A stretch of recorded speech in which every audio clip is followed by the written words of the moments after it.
ko lang ang rice natin. So guys, andito tayo ngayon sa Esmen Carinderia sa Cebu City. Isa sa in-award ng Michelin Star with a Bib Gourmand Award. So, tatry natin. Sikat to for their dish, larangan. Isda siya na medyo maasim-asim pero maanghang. And first time natin pumunta dito, no?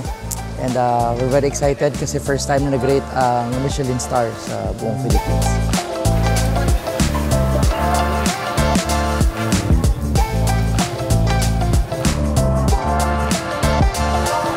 So guys, ang Michelin Star Guide kasi originally ginawa to ng Michelin Brothers para bigyan ng parang travel guide yung mga gumagamit ng gulong nila, yung Michelin tires, yung gulong, para alam nila kung saan pupunta pag road trips. Dati yung mapa kasama doon yung kung saan sila magpapachange ng tires, saan mag-fuel, and ngayon naging sikat siya because sobrang laking honor pag isa kang lugar na na-awardan.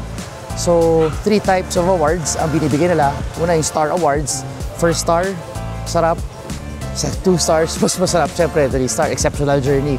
Worth ang travel mo daw para ubusin mo yung kapal ng gulong mo. And then may 2 other awards. Una, yung Green Award, which is sustainable practices daw ang ginagamit ng restaurant mo. And isa, yung Bib Gourmand Award. Ito yung pupuntahan natin. Meaning ng Bib Gourmand is good quality food at affordable prices.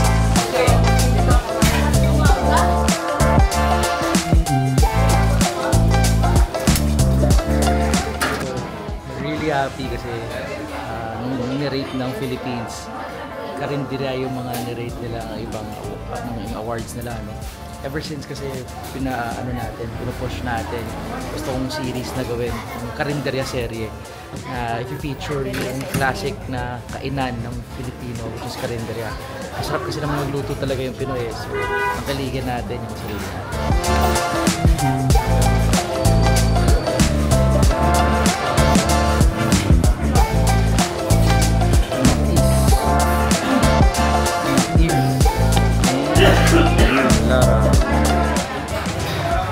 Guys, sabi nila, parang ma-enjoy mo talaga yung isang lugar.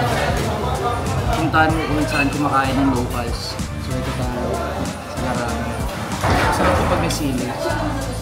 And nakuha natin is yung katawan ng isda.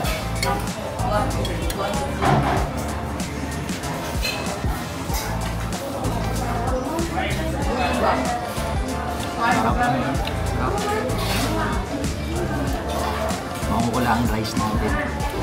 Pag dito kayo Cebu, make sure try nyo ang larangan.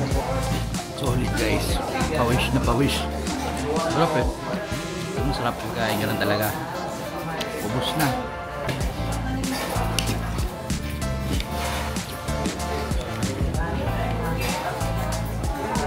So, anyway. Must go.